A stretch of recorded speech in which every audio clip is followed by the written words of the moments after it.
Hi, this is Eric Boyce, CEO and Chief Investment Officer for BKA Wealth Consulting, and welcome to Charts of the Week for April 18th of 2022. Please see our disclaimer for important information.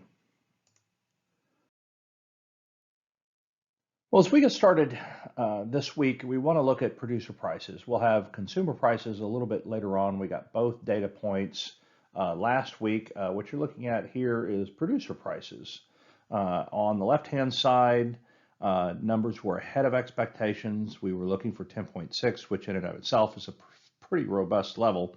And we actually got 11.2 on producer prices. So we've seen choke points continue to be a problem, although in some cases, some of the choke points in the supply chain have abated. But prices are still extraordinarily high with Chinese lockdowns and whatnot. Expect those to remain high for a while.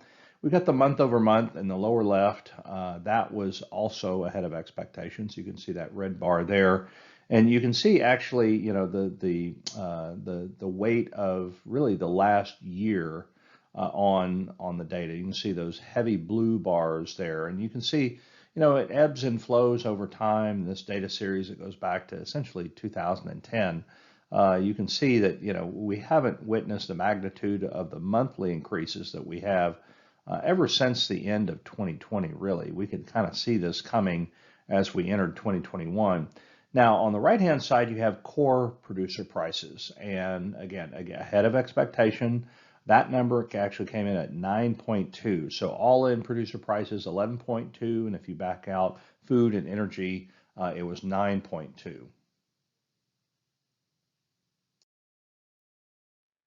And here we have some information from the trucking industry, and we know that the industry is missing about 80,000 drivers, and the quit rates amongst truckers are actually fairly high, and I think all of that's combining here on the left-hand side. You can see truckload line haul index moving higher. Year-over-year numbers are pretty outstanding. We did see some bump in rates with driver shortages back at the kind of the mid to latter part of last decade, but nothing to the magnitude that we're seeing now. Although on the right-hand side, you can see that the driver availability index seems to be improving. Now, I guess the peak of the decline, or the trough of the decline, I should say, is probably just as 2021 was on the doorstep, and you can see that those numbers at least are getting a little bit better sequentially, but we're still a significant lack of drivers in trucking, and so obviously that's curtailing overhaul or overland trucking capacity, less than truckload capacity, and so that's why those rates continue to be high. And here we have a PPI, and that's actually compared with the CPI component of food. So on the left-hand side, we got producer prices for food up 16.2% for March. And then over on the right-hand side, we've got a CPI consumer prices for food at home. And so you can see here, obviously, both are high, but we have consumer prices for food at home that are going up a little bit less than producer prices. So we do see some margin absorption on the part of producers, but nevertheless, the average grocery bill for the typical consumer has gone up roughly about 10%.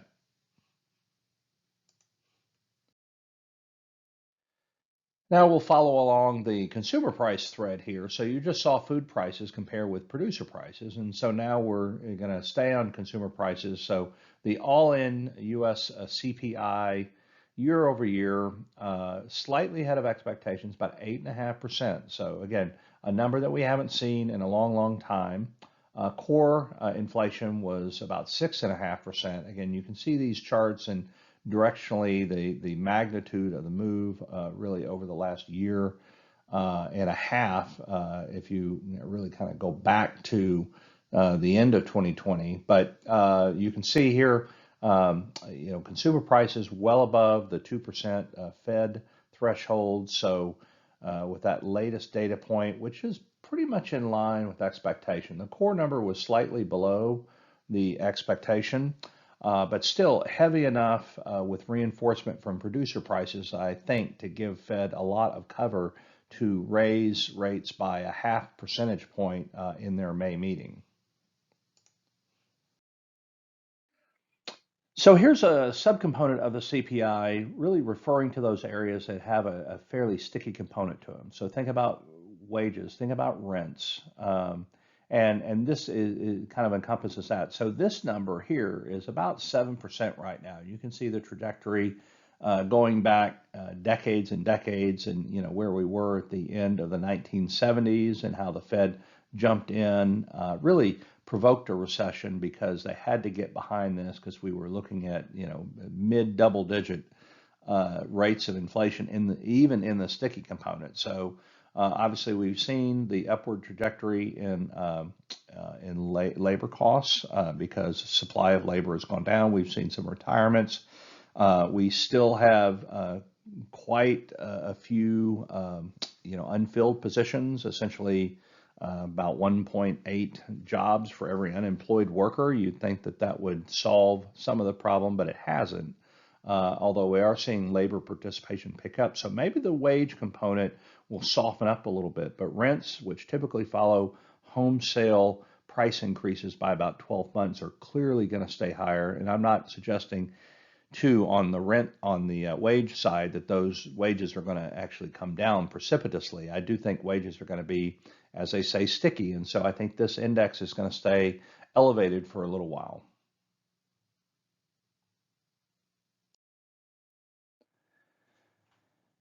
And to put kind of a bow on the CPI inflation data, here's a breakdown by component. So this should all be fairly well known by most of you that have been paying attention and watching these charts of the week over the last year or so. Gasoline we know is higher because of energy costs. The Ukrainian situation, taking Russian crude off the market, has clearly had an impact here. Obviously, domestic drillers have been slow to the party. We'll have an oil slide coming up here in the chart pack, but so that is really kind of taken elevated prices within the energy sector overall. All the distillate products, gasoline included, are much higher than they were a year ago. Used cars and trucks, we've talked about that before. That probably remains relatively high because even though we're getting more new cars to market, it's not making up for the current level of demand. And so you see used car prices really continue to spike. And we also have rental fleets that have yet to be replaced during the pandemic and the shutdowns. There are a lot of fleet portfolio liquidations. And so the car rental agencies are also looking for vehicles. Again, more impetus there. Electricity, food, we've talked about food, apparel, and shelter, all a part of this basket. On the CPI front, we can talk about core goods. We can also talk about core services too. And so to continue this notion that things are fairly broad-based and widespread, this will be the chart that kind of confirms that. So for a while it was goods prices, and we saw a real sluggish response in service prices because services were just beginning to emerge from all of the shutdowns and things like that. And so we saw a rather sluggish recovery in services, but goods took off like a rocket ship fairly early. But we can see here that while the core year over year CPI bottomed out in services a little bit later than goods did, we still have the same trajectory. So again, inflation impetus is fairly broad-based here. I saw this from Mizuho Securities, and it was interesting from the standpoint that we've been below trend in inflation for a long time. And so if you go back to call it 2012, which is this 2% target that they then index back to 2005, and you can see that green line which projects that 2% target. And this is obviously the reason why they're using 2%. That is the Fed's official target for personal consumption expenditures, i.e. inflation.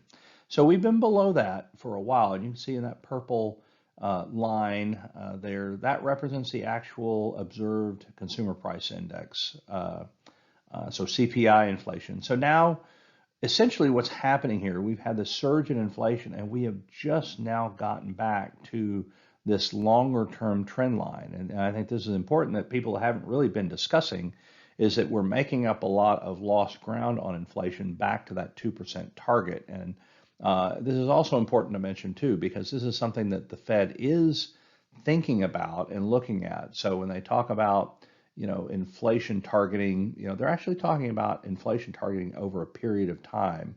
And obviously they're going to react to what they see in the data today, because that's just, you can't ignore basically 6 to 8% inflation, depending on what measure you're looking at. But you also can look at the fact that, back in 2012, and you look 10 years forward, we're really still looking at basically about 2% annualized inflation over that period of time because of all of these soft years, so to speak.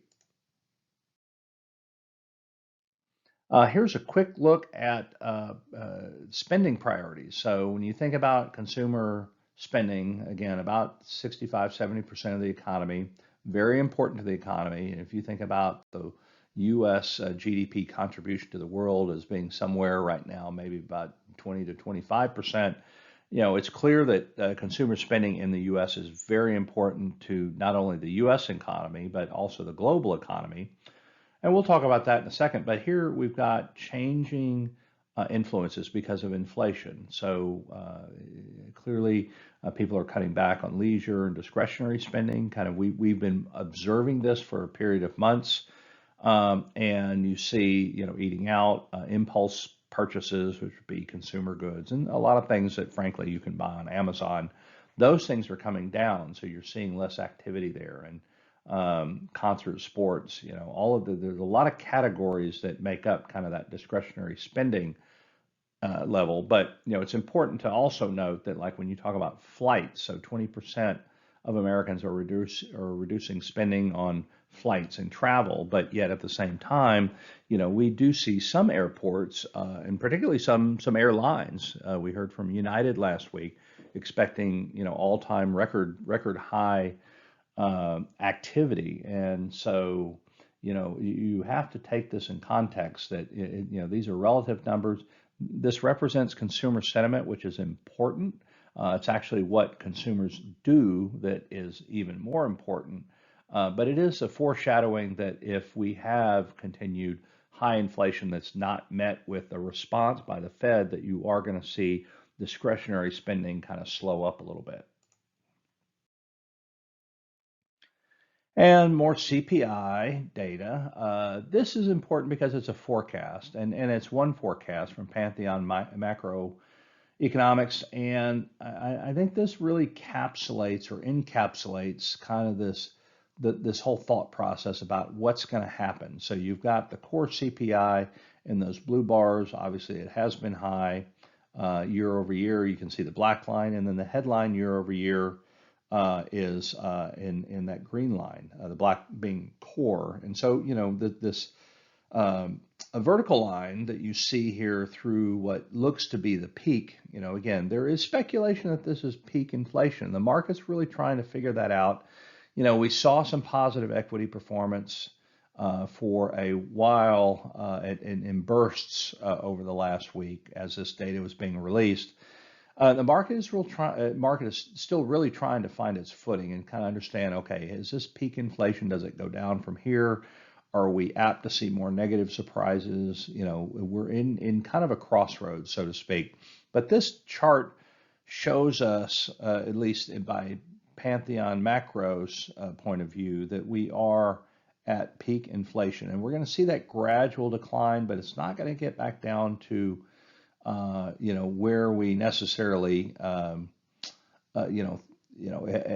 enjoyed it being over many years. This might be perhaps a tad aggressive in how far down the inflation rate goes over the next really the next year and a half, we see more forecasts that are kind of pegging it closer to maybe the 3.5 level, which I think, frankly, is probably more appropriate at this point in time, until we know more at least.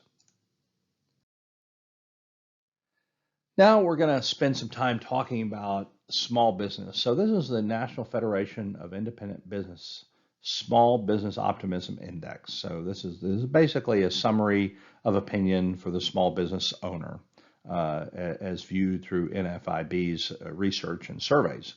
Obviously, sentiment with inflation as a backdrop is providing a more challenging environment for small businesses. So optimism is down.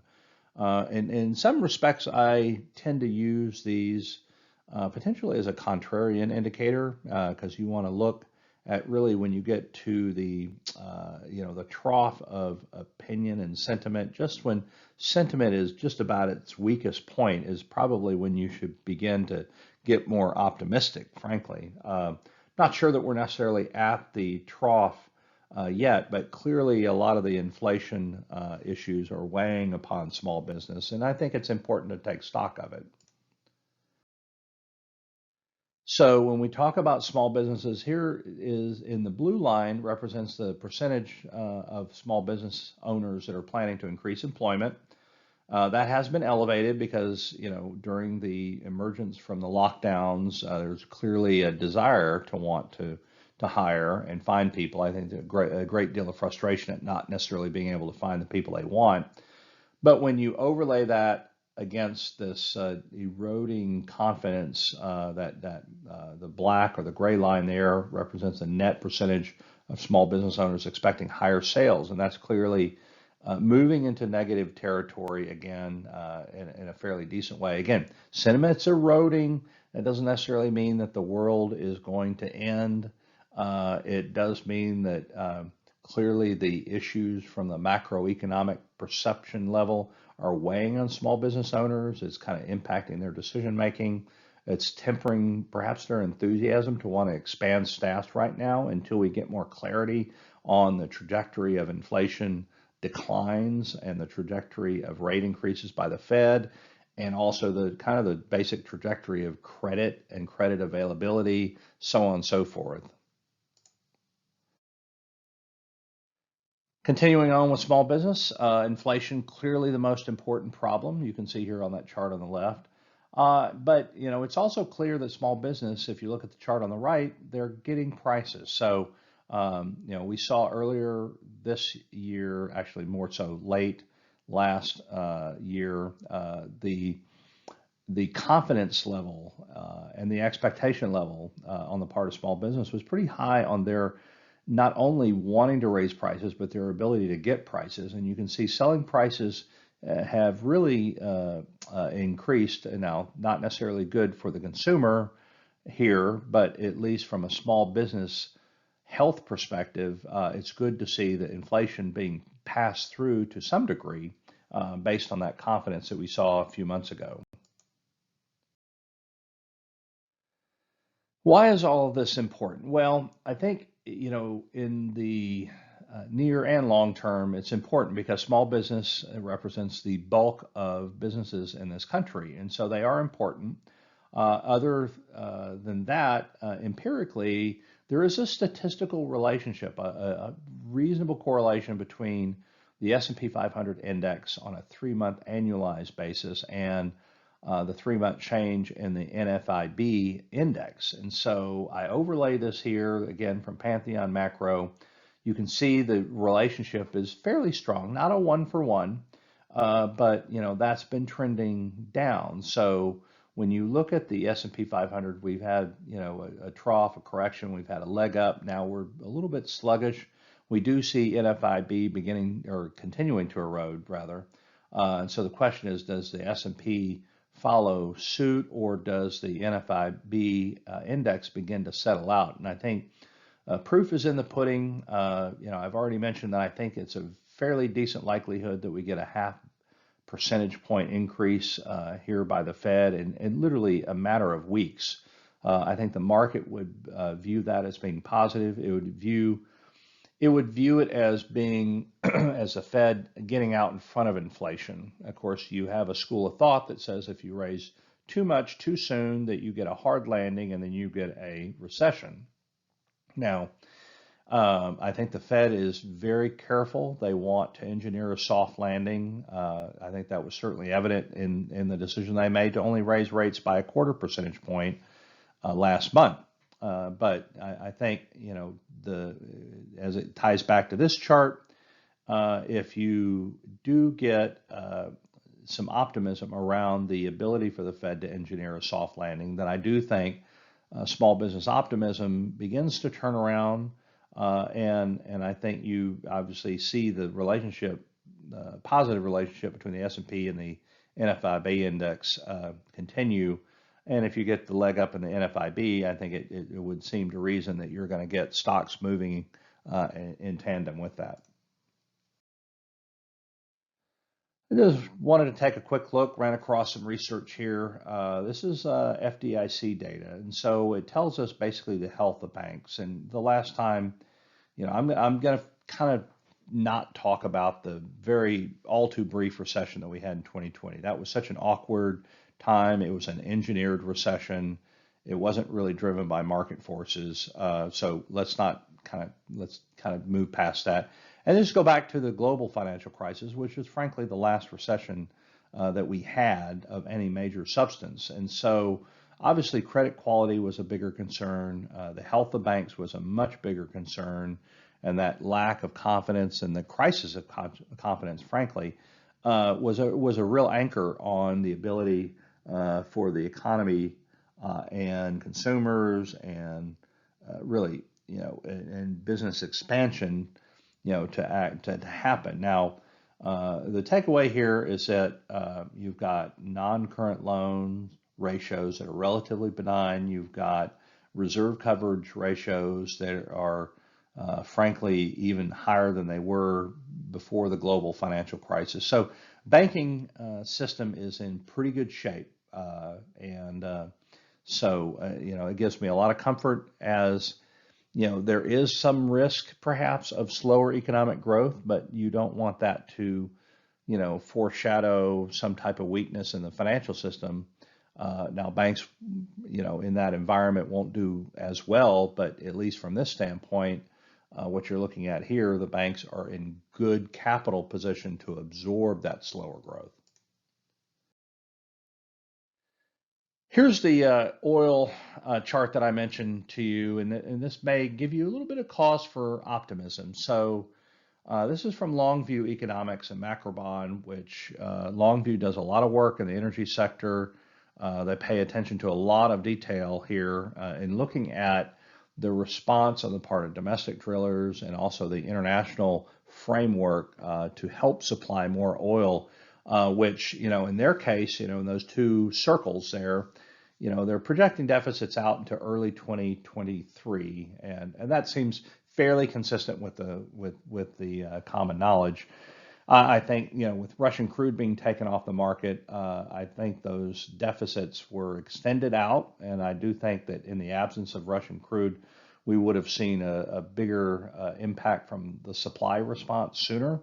But eventually you're going to see with prices where they are and demand still remaining reasonably high, even though it's off because of higher prices, that you are going to see a supply response, particularly from the U.S. And that's going to leave us in what Longview here expects is a significant surplus situation in 2023, which in turn would suggest lower energy prices, in turn, which would also suggest a lower impact of energy-related contributors to the consumer price index as we get into 2023. So, so I think it's important to consider, both the impact of Fed-related actions on raising interest rates to kind of slow, or make credit a little bit tighter. But then you also have these supply responses here, which I'm not sure that people have completely factored in yet. Here's a chart on global financial conditions from Goldman Sachs, and you can see here that Obviously, conditions have tightened overall for the global backdrop. This is one reason why we've kind of taken some chips off the table in foreign equities, and I do think that this probably has some staying power, meaning that it's going to remain a little bit on the tightening side for quite a while. You do see a lot of global central banks raising rates. In fact, many of them have been well ahead of the U.S. on this. Some charts from B of A global fund manager surveys, and you see fund manager surveys a lot in these chart packs because I do pay attention to them, and they're very interesting. So global growth optimism on the top chart, you can tell, is very low, and almost really at all-time lows. And again, it might be a contrarian indicator when you have you're at the point of greatest despair. Oftentimes is one of the better times to begin trickling into the market. But this represents global growth. On the bottom, you see, basically, a survey of fund managers, asking them what is their biggest risk. And this is a 2-month survey. So in the light blue, you're looking at the March survey. In the dark blue, you're looking at the most recent April survey. And so clearly the biggest change as you go down a few of these is Russia, Ukraine. So that was a big risk, big fear in March, where we're kind of in this prolonged slog. Still very tragic for Ukraine and its people, but it's clearly gone down as a risk for fund managers. Inflation, on the other hand, is picking up, and as is the risk of global recession and central banks that raise rates a little bit too fast, too soon. Now we'll shift into the investment side. We've got, I think, one slide maybe on credit, and then we've got some on gold, and so we'll kind of end with that. But here we've got a reinforcement of something that we've shown you, and that we've actually talked about in market minutes too. So clearly, we've had much better performance of the components of the S&P companies within the index that pay dividends, that are growing their dividends, that have strong balance sheets. Here we can see a contribution to return just in the first quarter of this year from different cohorts here. So if you look at the x-axis down at the bottom, you have dividend yield, and you can see here that you've actually had positive performance out of higher dividend payers, above 3%. And the index is down, however, but that is solely due to the companies that don't pay a dividend. You can see that zero column, 0 to 1 and 1 to 2%. The low dividend payers and the no dividend payers are the real anchors to the market right now. And this chart shows us the earnings revisions by sector in the first quarter. So again, we're really jumping headlong into earnings season for the first quarter right now as we speak. And so we'll see, where these estimate changes, wind up in terms of reality. But you can see energy estimates spiked up, real estate, even tech earnings picked up, utilities with higher interest rates. That seems fairly intuitive, but as we talked about, consumer discretionary spending is at least the expectations. Consumer sentiment and consumer surveys tell us that they're going to be spending less on discretionary items. And you also see industrials really take it on the chin in terms of lower estimates overall. So over the next 12 months from Scotiabank, and this is asking global fund managers. So I want to be careful. It represents a fairly wide swath of institutional investors, but what do they favor? So when we think about where we're positioned, where we've added, where we've taken away, we've added a little, we've taken away a little bit from growth, we've added to value. You can see clearly in those areas that value from an expectation standpoint is expected to do better than growth. Momentum, not so much quality. So in our portfolios, we've emphasized both value or cyclical oriented stocks as well as high quality stocks. and a lot of the value stocks and quality stocks were also paying higher than average dividends too, which we saw in the earlier slide is also important in the market right now. So profit expectations, are at a pretty low level. This is another global fund manager survey. So again, looking through the eyes of fund managers, and again, there is a herd mentality to some degree, and almost like a self-realizing prophecy as you begin to have institutional investors, talk about reducing equity exposure, talk about their feeling on profit growth expectations, and this is kind of a self-feeding frenzy to some degree, but it's clearly off and it's clearly at a trough point. So this is a survey that asks people what, say, or ask them their confidence in whether the global economy will improve or not. I haven't shown this before, but this is actually two measures of volatility, one of which in the blue is the VIX index. So that's the equity market volatility index. And it trades on the market under the symbol VIX. You can see that's been kind of huddled, even though we've seen bursts of really intensive volatility, but it's really been huddled in this 20 to 30 range for really for the better part of the last year. You pick a bad day and the market's down 400 points, you would probably disagree, but point to point, volatility in the equity market index has been in a channel. But what we're seeing in the fixed income and the CBOE 20+ year Treasury bond volatility indicator, that's in the pink, that's spiking right now. And as you can see here, there's a pretty tight relationship between the two volatility indices, but just here lately, with the confluence of Fed rhetoric coming out of some of the Fed speakers that are clearly advocating for a more aggressive rate increase next month, coupled with the fact that we've seen some pretty high inflation prints, has really spiked the volatility in fixed income relative to equities, and that's a very interesting development.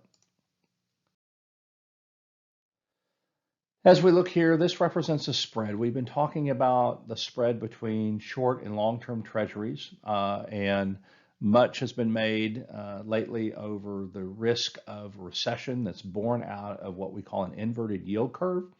Now, both the 5-year to 30-year as well as the 2-year to 10-year spreads, again, 10 years minus 2 years, 30 years minus the 5-year treasury yield.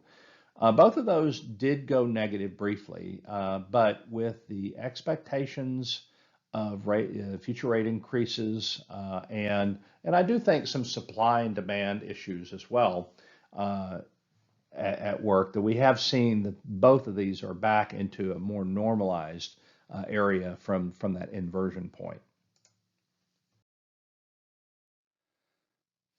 Here's a relationship of fiscal deficits in the dollar index. So, basically we're running smaller fiscal deficits than we did certainly in the pandemic years. And we expect those deficits to narrow as, a lot of these stimulus programs go away and they're anniversaried.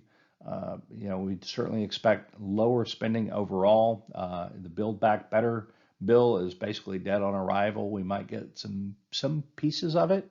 I think the data and the rhetoric is somewhat inconclusive on that point. But anyways, long and short of it is we do expect smaller fiscal deficits to really result in a boost to the U.S. dollar looking ahead.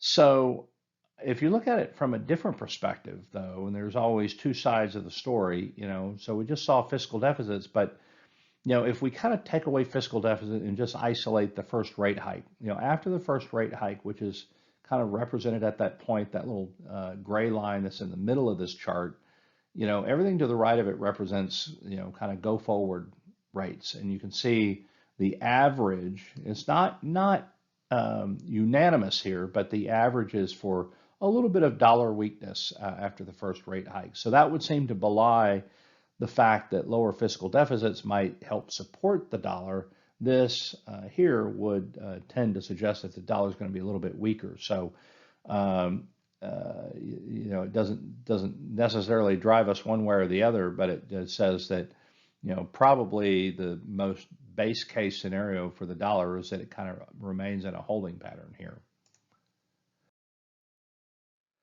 And I wanted to kind of switch gears here. We've got a couple of gold charts. We've got gold versus the 10-year U.S. real yield, and we know that the real yield is picking up, and it's actually, you look at that lighter green line there, you can see that it's becoming less negative as overall 10-year yields are moving higher.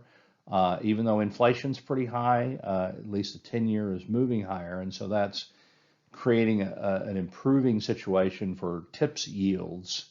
But then you can see the relationship here with gold, and gold is high now. So, and usually something tends to need to give in these relationships, and where they get back to a more normalized, correlation. But this is interesting right now.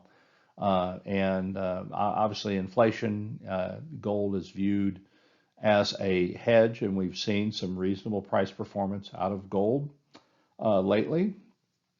But that obviously is, appears in some modest conflict to where we're going with U.S. real yields right now. And this long chart shows us the correlation between gold and the dollar over time. And you can see there have been periods like certainly in 2020 when we had the shutdown, it was exceptionally high. The dollar and gold had an extremely high correlation, or relatively high correlation, I should say. Zero is kind of a neutral correlation, but and then all the lower you get in like negative correlation just means that they tend to move in distinctly opposite ways. But here you see a relatively positive correlation, which is unusual. But again, we've seen it twice in the last 10 years. But just highlight that that gold is highly correlated, to the dollar right now, and at a time where, as I just showed you, there's certain data points that would tend to suggest a stronger dollar, and certain data points that would tend to suggest a little bit of a weaker dollar. Well, that's all we have this week. Hope you've enjoyed the chart pack, and please let us know if you have any questions. Have a great week, and we'll talk to you again soon. Bye-bye.